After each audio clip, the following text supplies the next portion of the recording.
Hey guys, how you guys doing? This is Solar Gray, the Cinematic Sorcerer, and we had a little bit of difficulty on our last stream, but that's okay. That's okay. We actually got it right this time. So, as I was saying, I'm Solar Gray, the Cinematic Sorcerer, saying hello, hello, hello to everyone out there, and thank you for watching How We Roll.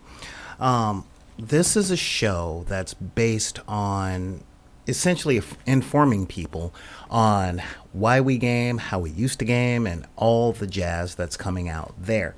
So this is a live broadcast, so thank you guys for tuning in. For the people that have tuned in and for clicking on this tab, thank you very much for sharing with us some time. This isn't going to take too long, what can I say? But I've been racking my brain. I really have. I've been racking my brain trying to figure out why things like tabletop RPGs haven't been as prominent and still aren't as prominent in urban areas as they have been in rural areas for the past 4 decades. Now, this new series is going to explore some of the research that I've done. I look back at my own experience and I've done some investigation. I talked to some folks in all the communities, and I've come to find some very interesting answers to the question of why it hasn't been that way. Now, some of the findings are ranging from cultural preconceptions, economics, geographic limitations, and a lot of other reasons that this kind of escapism isn't making its way into the urban area. Now, many aspects of escapism, many aspects of escapism have made their way into these places. I'm not going to discount those. We're talking video games, we're talking anime, we're even talking some board games, maybe even making some models and things like that. Yeah, just double checking on some of this. So, ooh, look at that sound. Anyway, and let's face it, if you haven't seen a Marvel movie, he says, a few days before Infinity War comes out, then you just haven't been allowed to be around human beings, okay? I'm not saying what what that might mean. But anyway, so let's explore some of these hobbies that have made it through all those gates and some of the ones that didn't. But I want to share some personal stories with this one. So that's essentially what I'm going to be doing with you guys. So I'm here now.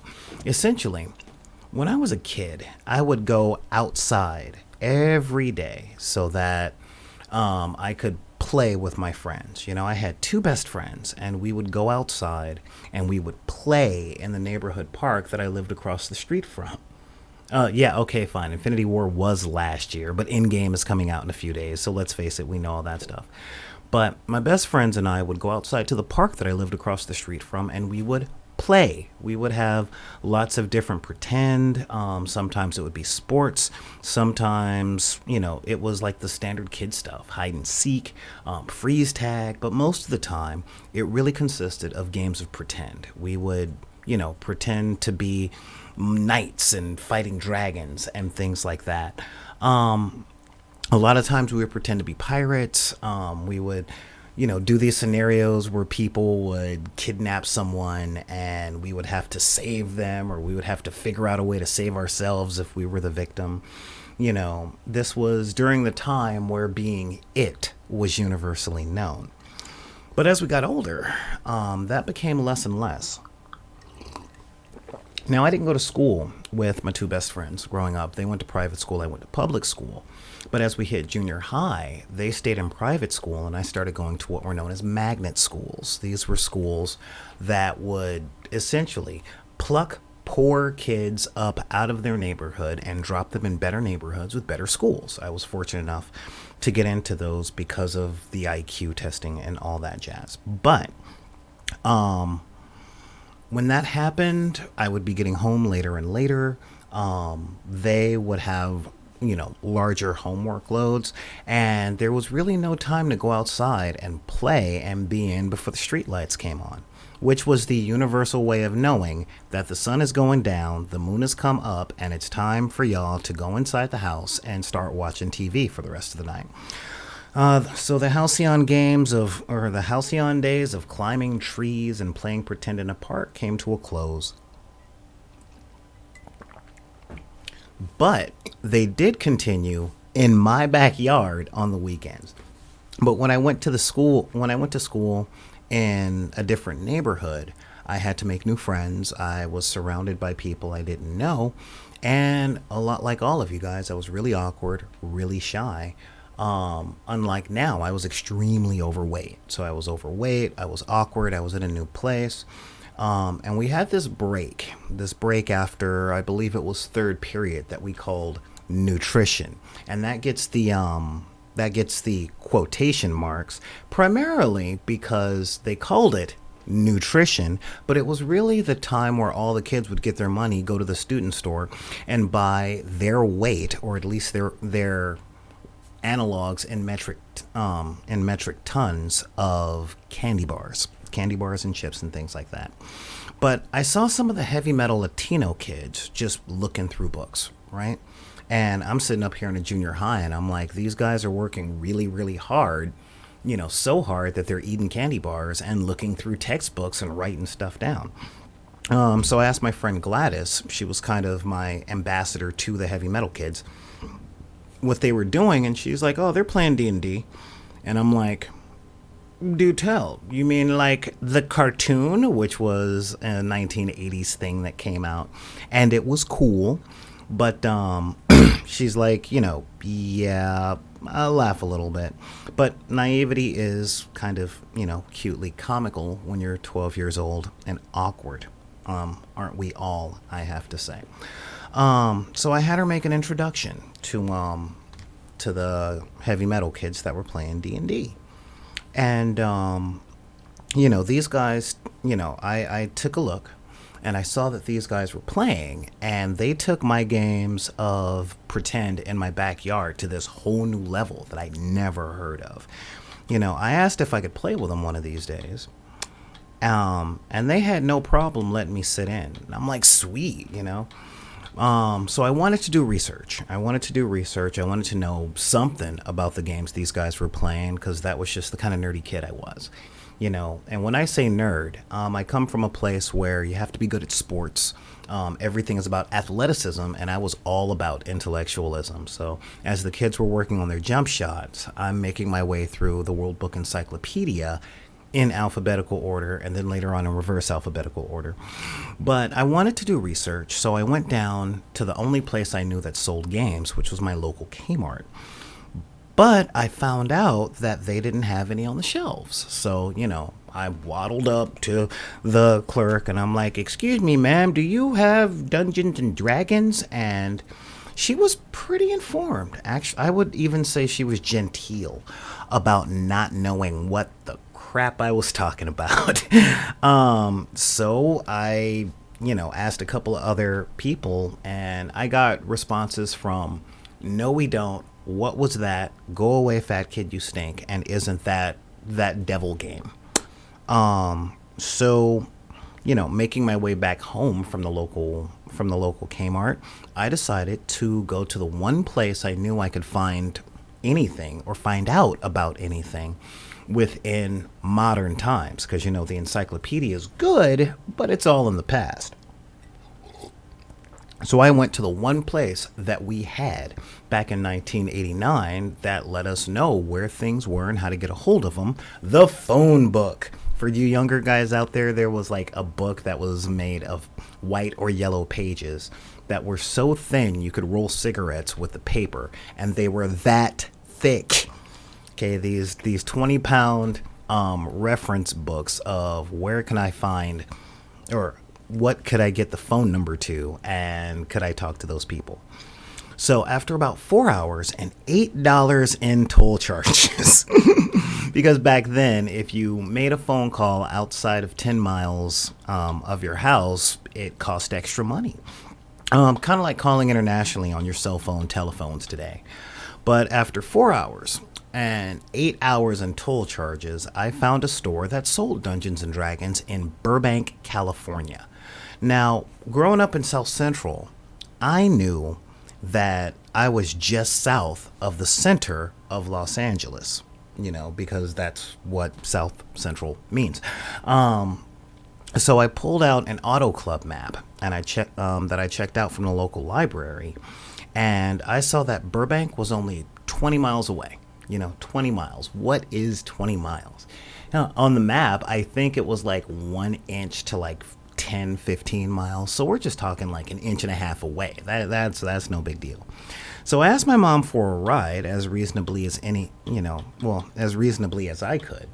And as reasonably as any single parent interested in the hobbies of their tween sons, I believe that her very patient and understanding response was, "Boy, are you out of your ever-loving mind? Do you know where the Burbank is?"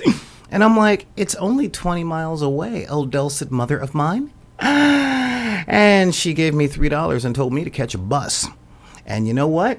Adventure! I get to catch a bus farther away than I ever had before. 20 miles from my house, that puts me through the University of Southern California. That makes me go past Hollywood, the great overlooking Hollywood that I hadn't been at by myself since my mom first started working the graveyard shift and left me with no supervision other than my older brothers, who were 7 years my seniors and way more into girls than I could ever be, having not hit puberty. So waiting at the bus stop and waiting on a bus and then waiting on another bus and waiting on another bus, and then waiting on another bus, and then waiting on yet another bus, I finally exit a bus in Burbank, California, 5 hours later. Meaning, if I left at 11 in the morning on a Saturday, I got to Burbank around 4 in the afternoon. But I walked around this outdoor mall on San Fernando Road. Believe it or not, it's still there, the outdoor mall. This big shopping center with all of these upper middle class white people. And understand, I have to pull that card right now because the only white people I'd seen regularly were either on TV or my teachers in school. And I'm looking for the address that I copied down out of the phone book. And I catch a reflection of people giving me side glances and clenching their purses and pulling their children aside. And I went into like I don't have any clearance, and I might be saying something about copywritten material. So let's just call it the Sud Rocco Family Eatery. And I'd asked the host if they could point me in the proper direction. And fortunately, he did. He kind of looked at me, asked if he could give me a table, and I let him know what I was looking for. I showed him the address, and he told me that it was like half a mile down that road. So I finally found it. We'll call the store The Final Marksman because I don't really like dropping names of places that I have bad experiences at. Though it's not there anymore, but you never know. So I walked into the dimly lit brown interior of the store, and it reminded me of a low-budget bookstore from the Neverending Story. I think it was like Ollivander's. And, it was dark, it was dusty, and just like that movie, there was an older gray-haired guy behind the counter. And he was just as unwelcoming to me as Ollivander was to the bullied kid hiding from a butt-kicking in the Neverending Story. Now, for the record, that is my favorite fantasy movie, but yeah. I was okay, though. I was really okay. I figured that he was testing me the exact same way. So, I went through his tests, and, I'll finish the story next week. But see, I'm opening with that story, to discuss or illustrate with you guys the point of this week's episode, and that is the lack of geographic accessibility. Okay? Now, I told that story about what happened to me in 1989. Okay? Yeah, I'm that old. I know it was before some of you guys were born. But this was before we had the mail order gods of Amazon and eBay and RPG Net and all this geek culture. I mean, back then the internet was only accessible on a show called Silver Spoons, where the kid was, the rich heir to a toy empire that he was born into, or something like Different Strokes, where two black kids were adopted by a rich guy. But in those days, hobbies consisted of local knowledge and the phone book. Okay, so if you were kind of stuck within the culture of 5 miles outside your front door, okay, 5 miles in any direction, and that was it. That was your whole world. Now, in those days, in central Los Angeles and many other places in the U.S., stores that sold games other than Parker Brothers, Hasbro, and Milton Bradley, like Sorry, Monopoly, your standard stuff that you could get at Kmart or now Walmart or Target, those stores didn't exist. I mean, the nearest Kmart was already 4 miles away.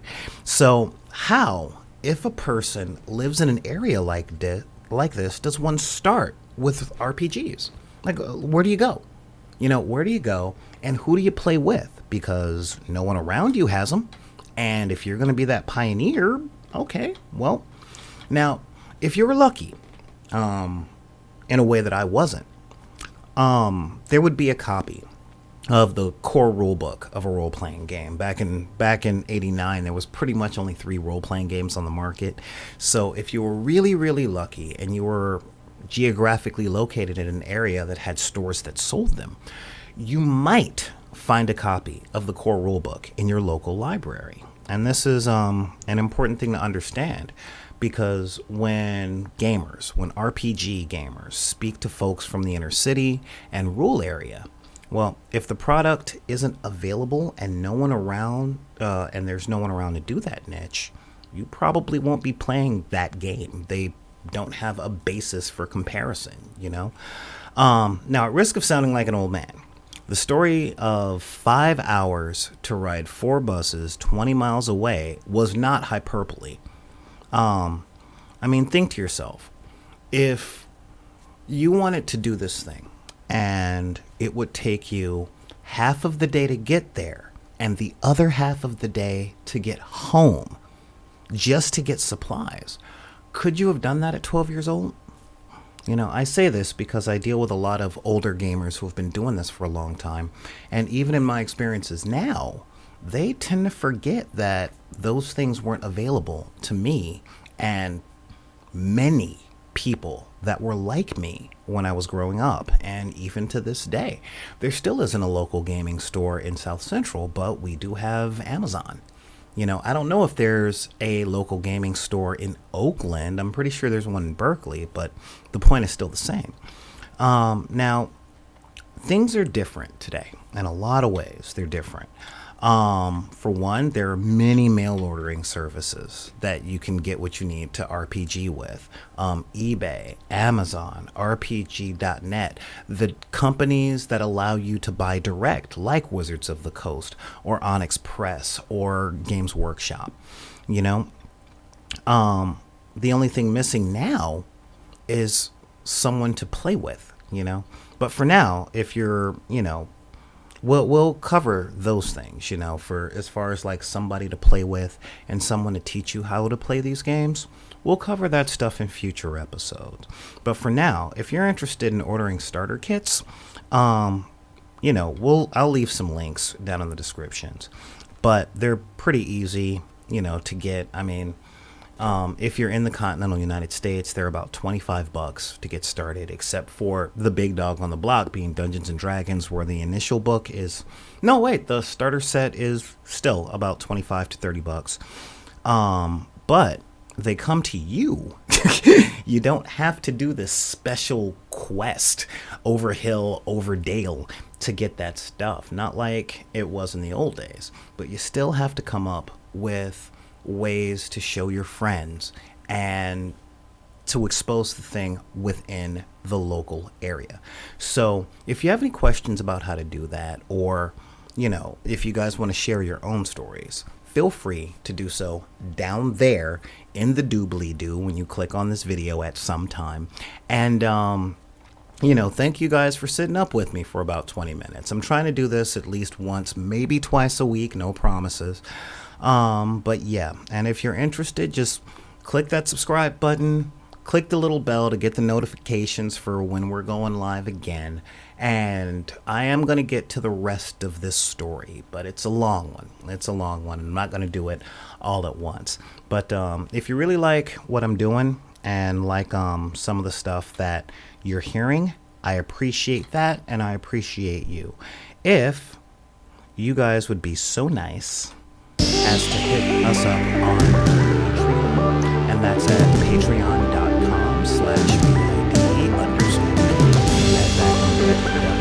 Hey, look, I got a little music going along in the back. Ooh, man, that's loud. Yeah, like I said, I got a little music going on in the back. That's better.